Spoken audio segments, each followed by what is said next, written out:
हमारे आज के नॉवल में हीरो रज़ा और उसका बेस्ट फ्रेंड वसी दोनों ही क्रिमिनल एक्टिविटीज़ में इन्वॉल्व होते हैं।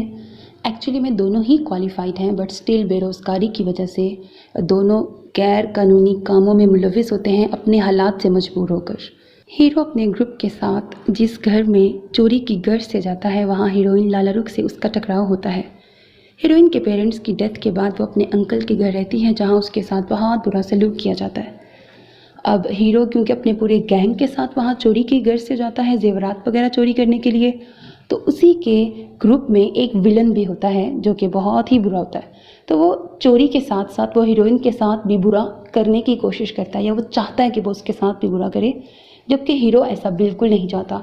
वो उसका ज़मीर अभी ज़िंदा है, वो सिर्फ अपने हालात से अपनी बहनों की शादियाँ करने के लिए, मतलब इस सब चीज़ों से मजबूर होकर चोरी तो करता है, लेकिन वो उसका ज़मीर इस हवाले से ज़िंदा है कि वो किसी की इज्जत नहीं लूट सकता या इस तरह अपने सामने होता नहीं देख सकता।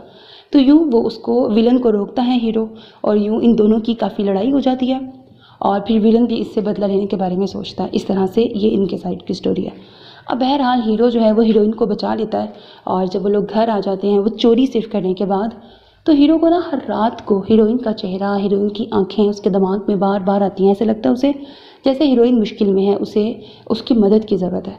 फिर आगे अब स्टोरी में किस तरह से ट्विस्ट आता है बीच में, थोड़े दिनों बाद हीरो को भी रियलाइज़ होता है कि नहीं, उसको इस काम में नहीं पड़ना, तो वो और उसका फ्रेंड ये वाला ग्रुप भी छोड़ देते हैं। तो उनको होता है कि अब ये ग्रुप छोड़ने के बाद भी उनको बहुत से इसके साइड इफ़ेक्ट्स को भुगतना पड़ेगा एंड ऑल दैट।